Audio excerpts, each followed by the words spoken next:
every time. It's just like, I love your dance move when you do this. It reminds me of like the 80s or something. Oh, I'm so weird. I love it. I love your weirdo self. Happy Wednesday. Happy Happy Weird Wednesday. Wednesday. Happy Hump Day. Why do they call it Hump Day? Just because it's the middle? I don't know. It's weird. I don't like to say it, but you just said it. So we're just going to go with it. We are mature adults with children. I think we should just come on here one day and just not have a plan and just talk.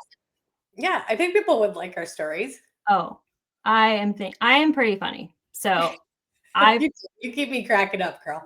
We could entertain some people for several minutes.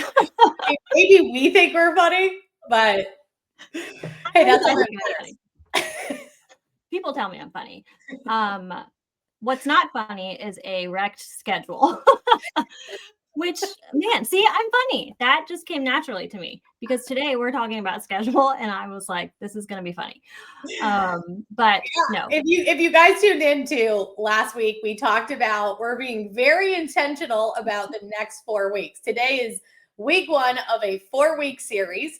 And we are talking about what we call are the 4 keys to success in being a business owner, whether you're insurance or not in insurance. We wanted to bring this first episode of the 4-week series as schedule. As we felt when we looked at all 4 of them, what is the most important in the 4 keys to success? Yeah. And I know that when we were planning this, because our company has cornerstones and core values and things that we kind of shape our, lives after, really our careers to be successful. And we both talked about how this was a hard one for us, especially me transitioning from full-time direct sales, meaning I just did whatever I wanted all the time, and to a real job. This is an actual job and I have to have a schedule. And it was hard. And I know that you shared about that too. What were you doing beforehand? I can't. Well, before insurance, I was also in network marketing. And then before that, owning my own clinic. But definitely one thing we used to preach in network marketing was fitting the business into the nooks and crannies of your life. That was always the saying.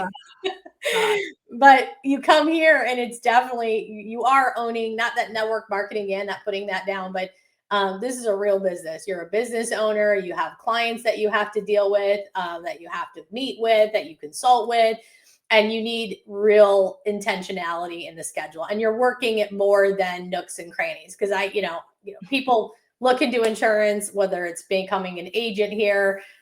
This isn't something that, can someone do it part-time? Absolutely. We have a lot of part-timers in our company. But even those part-timers have to be intentional with their schedule, even more intentional because they have so many hours to work. Oh yeah. Making sure that they're working part-time, but during those part-time hours, Kristen, we always say full-time commitment in those part-time hours. I love that. And it's true. Like you have to be even more intentional and hold yourself accountable because nobody is going to do it. And it's not easy to come home from a full-time job and plug into this. So I know that was both difficult for us for just either going from no schedule to having to have a schedule or going from having someone else make your schedule for you, but then also, jumping into, okay, I'm in charge of my schedule. And sometimes that can get a little bit wonky. So as an entrepreneur, it's just important to know how to run your day, how to run your business. And really it flows over into your life. I know Johnny and I are always talking about what the week looks like, what's ahead, because that structure in our business and in our life just creates freedom and it helps us stay ahead of things instead of kind of dealing with it on the fly. Right. So talk to me about your shift into owning your schedule. What are some of the things that you implemented in order to be successful kind of just in everyday activity? There's 2 things that I really implemented. One of them was, like you said, being intentional with my family, like sitting down on a Sunday night and prepping the week ahead. Because we can do what we call time blocking of when you're actually working your business. But it's important as a family to sit down and say, okay, what are my non-negotiables this coming week? What do we have to do as a family and want to do as a family? And we schedule that in. You know, we always hear there's 168 hours in the week. The difference of successful people and people that aren't maybe being as successful in their business is the intentionality of what are you doing with those 168 hours.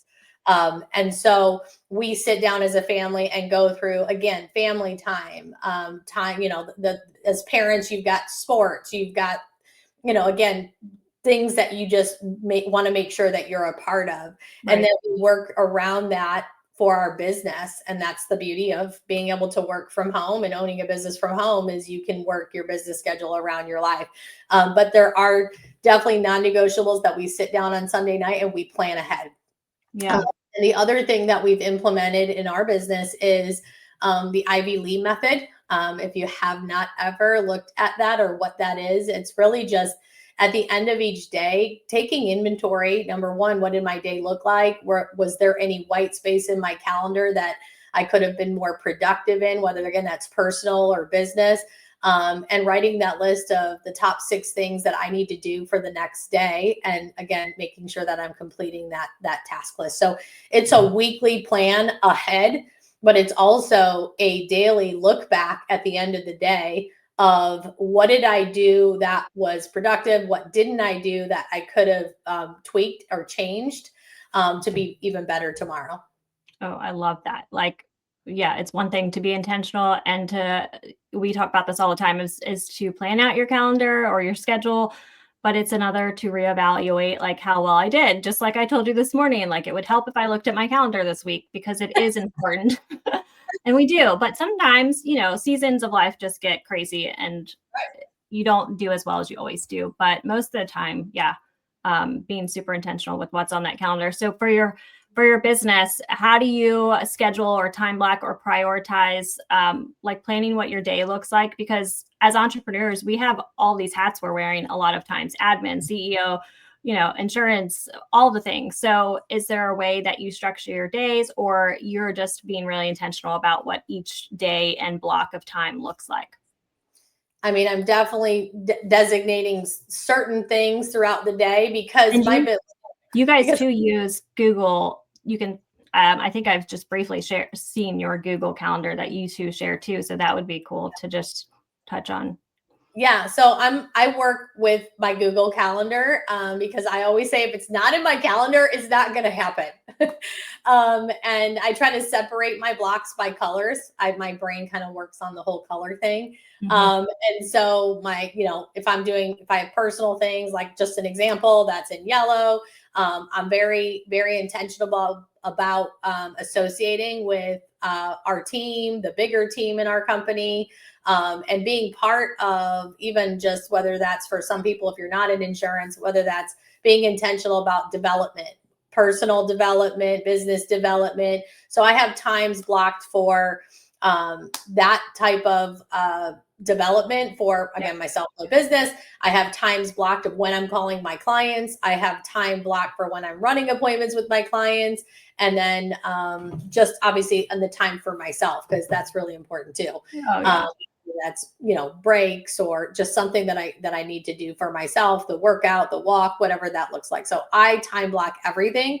And I know at first for me that was like, oh my gosh, like I used to be, when I was younger, like live by the seat of my pants. The reason that became a problem when I got into business is for those of you that maybe are parents or you have family, if you're not time blocking properly when you're working, you're going to feel guilty that you're not with your family. And then when you're with your family, you're going to feel guilty. Gosh, did I do enough work today? Did I get my work done? So the intentionality behind making sure that is on my schedule, both of those things that matter to me, because we live our life by, you know, our motto is God, family, and our team and business. So I have to make sure that we get that time in as well, because we don't want to feel guilty when we're working that we're not with our family and vice versa. Yeah, that's a good point too. And just keeping those boundaries in place. You know, we do the same thing. We're time blocking. I don't use Google Calendar, although I'm very techie. I don't know why I don't, but I still use the paper planner. But I love, just being intentional with those things that are important to you and things that you do a lot, whether, she mentioned dialing clients and working with new agents, but whatever that is in any area, any industry, is just making sure you prioritize those income producing activities first in your day. And I know there are certain days or certain hours of the day that I'm more productive and least productive. Like my mornings are my thing. So any of like full, like creative, like everything is first in the day. I have my personal development blocked in too, like you said. So just looking at the week ahead and making sure that you use a calendar and to put all of those things in. And Giovanna mentioned having the white space or time for yourself, because not every, things are going to go haywire and you're going to need an extra hour for something. Just being able to have that, white space is very important. And something that was big for me too was boundaries of like, oh, I'm an entrepreneur now, I'm going to own my day. I can go to lunch or go, you start saying yes to like lunch or breakfast or, a day off with, mom or whatever. But the question I ask myself, and this is probably going to be helpful for you too, if you're transitioning into entrepreneurship or owning your time, is if I was at a full-time job, 9 to 5, would I ask my boss to take off time for this? Right. I would love to be at every kid event at school and all those things. And yes, we have flexibility, but I also have to show up here. So schedule is super important. When you don't use, and what happens when you don't use your schedule is you operate in more of a reactive mode. Yes. And that's where I started to feel really overwhelmed and scattered when I didn't have a schedule. I noticed the decrease in business, because my activity wasn't there. And you're really letting your emotions, decide your day instead of that intentionality. And then, it's also like when you time block and you don't, you're kind of making that promise to yourself, like, hey, this is what I'm doing in these hours. And then you don't do it. You're losing credibility with yourself, which is going to kill your confidence. So definitely being, not having that schedule can really affect your mindset, but obviously also your business. Yeah, so true. So schedule, super important. It helps you. It helps you just feel better about your day to day and gives you more freedom. Really, it's not restrictive. Just like the title says, structure, not restrictive. It's super helpful and it will become second nature for you. So whether it's a Google Calendar with lots of colors or a paper planner with lots of colors, find something that works for you and make a schedule for yourself this week. Next week, we challenge you. So And doing nightly like routine of a 5-minute reset, like before the next day. It takes 5 minutes to pull your calendar out and say, okay, what are my blocks looking like tomorrow? Because again, not every day when you're a virtual business owner is going to look exactly the same. But if you plan ahead, you plan to succeed and not plan to fail. So true. So true. Like listing, okay, what are my priorities tomorrow? That's such a good point. But so yes, everyone, tonight, make a list of your priorities tomorrow. And we'll see you next week for another key to success. And we will be just as funny. Happy Wednesday, everybody. See you guys. Thank you.